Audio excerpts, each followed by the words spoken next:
And the Oscar goes to Everything, Everywhere, All at Once.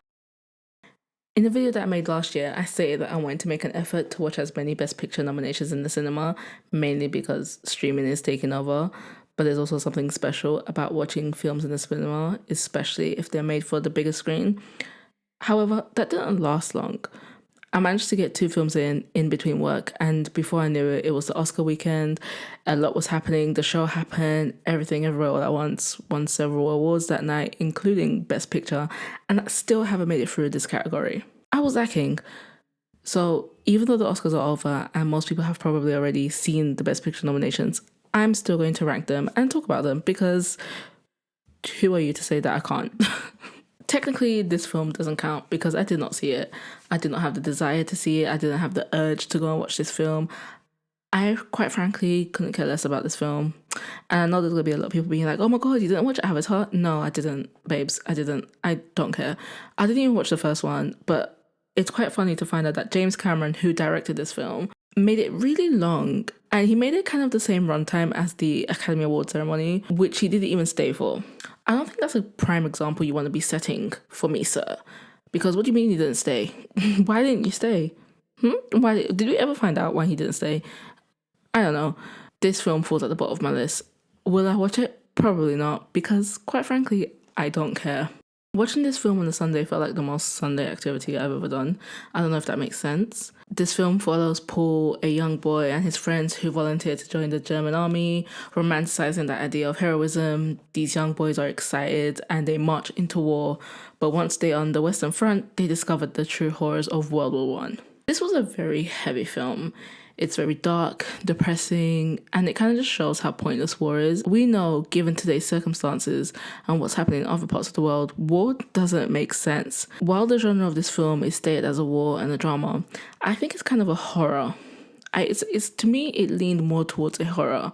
From that opening scene towards the end of the whole film, the gruesome events of war that takes place throughout this whole film almost give us no time to really breathe. We are thrown into this awful, horrific situation, sitting in this uncomfortableness for a long period of time. It is a very slow film that draws out certain moments, but I think that's the point of it, for us to be sat with these characters in their perspective and watch their reality shift drastically. For what it's worth, I appreciate for what this film is conveying and its messaging. The cinematography is good, the performance by the actors are great, but I won't be revisiting this film. What hasn't been said about Elvis?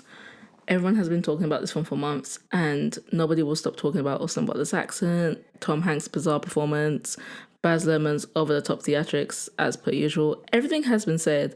At the time of this film's release, I was working at a cinema, and I was always asking the customers, what did you think? What did you think? Because I am a Baz Luhrmann fan. I enjoy his 1996 Romeo and Juliet film more than anyone, apparently. I enjoyed Moulin Rouge. I enjoyed even The Great Gatsby. So, like, I had a bit of high expectations going into this film. But that runtime, the runtime of this film, I honestly can't believe it. I'm at this point, I'm on my knees begging for filmmakers and production companies to start bringing back the good 90-minute film. I'm just begging you, because my attention span, I can't do a film that's 3 hours. It's really hard. This film is about Elvis Presley and his life, told through the perspective of his manager, Tom Parker.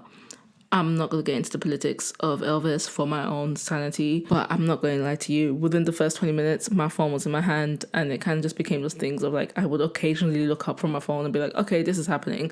Cool, great. And then look back down. I've seen better editing skills on TikTok and YouTube, and honestly, film just felt all over the place, and it took me a really long time to actually sit down and watch this film. It just didn't draw to me. Something was something was missing, and I don't know what it was, but there was something missing. Obviously, Austin Butler's performance was really good. Many people have stated that his performance is really good.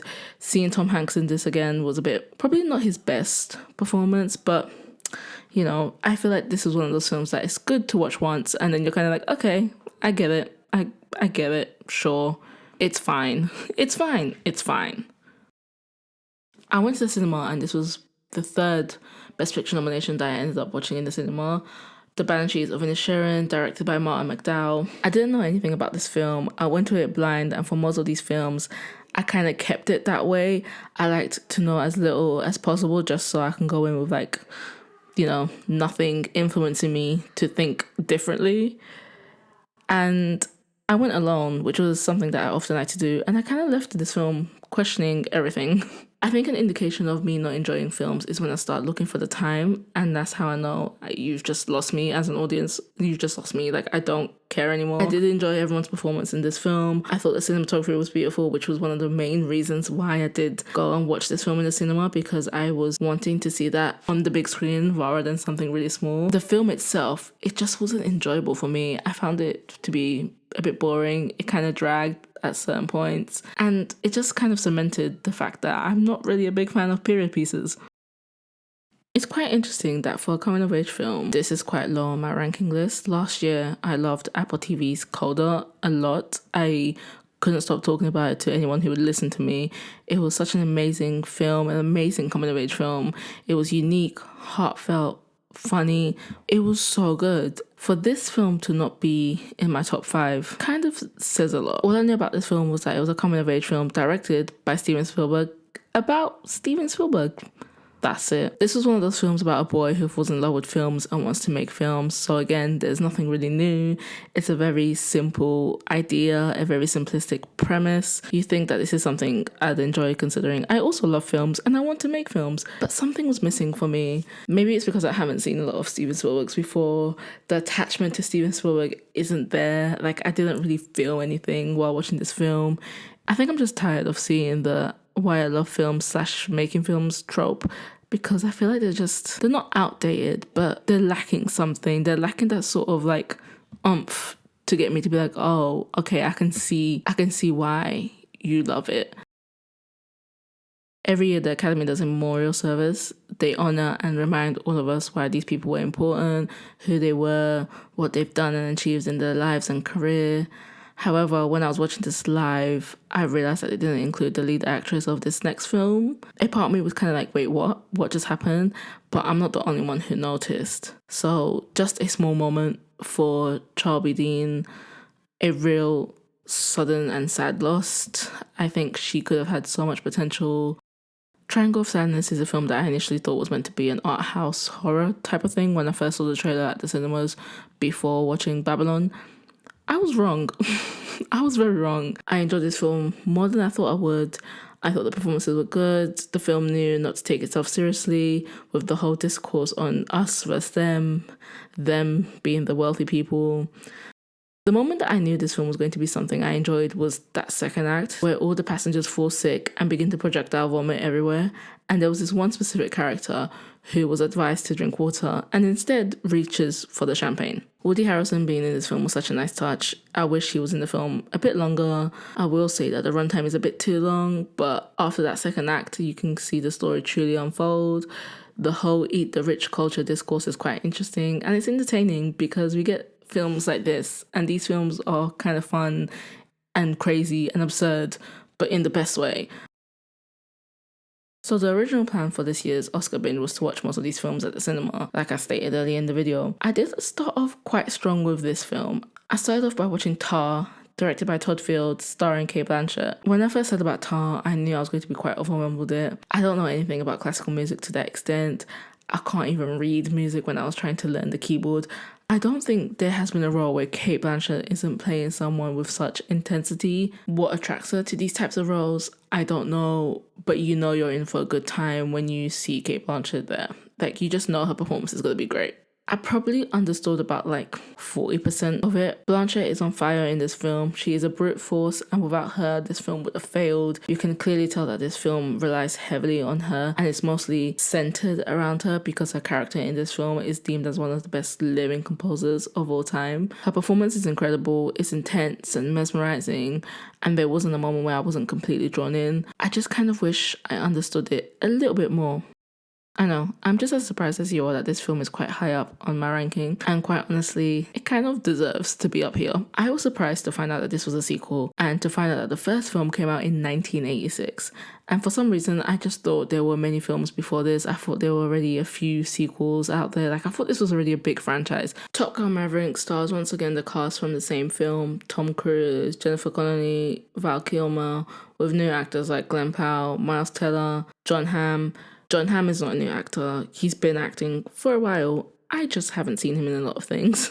As someone who hasn't seen the first film, the first 20 minutes summed up what the audience, me, probably didn't know about the first film, which I appreciated because I wasn't asking the questions you probably ask about why is this certain thing important. I don't understand the significance of this specific thing. Like, I wasn't asking those questions. Those questions were already answered within the first 20 minutes, and I appreciated that. I thought I wasn't going to enjoy this film that much because I'm not really a big Tom Cruise fan. Yeah, no, I enjoyed this a lot. So much. I was really invested. I had a great time watching this film. I was invested with all the characters, the story, the way it was shot. I get it. I truly understand. Would it have been better to watch this in the cinema? Yes. Do I regret that decision? Yes. I understand why a lot of people went back to the cinemas to watch this film in its full intended glory. It was just such a fun time. It was just so fun. Like, this film is for everyone.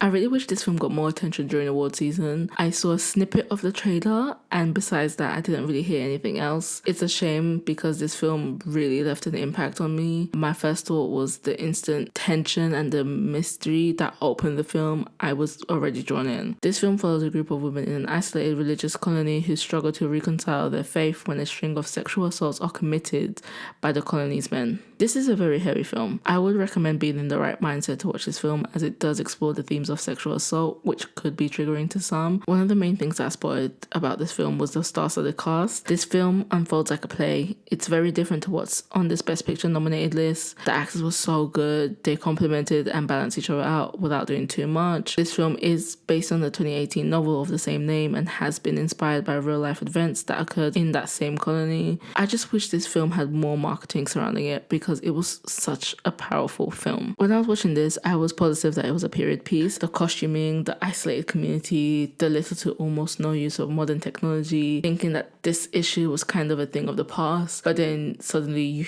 see a car, you hear characters mention the year 2010. This is still very much an issue that remains, and it's very much an issue that is still dangerous as it would have been if it was many years ago. The decision to have this film to be bleak, the colours being grey, washed out, a very desaturated experience, seemed like a deliberate choice from the director Sarah Polley. Women Talking is a reflective drama that came out last year. It explores a wide range of victims and the lifestyle it creates. Rather than pointing the blame on a single individual, it instead judges the system as a whole, understanding that these issues go beyond them and that the pain is only a small part of an abusive culture. Again, it's a very powerful drama about women who are themselves regardless of the path that they chose.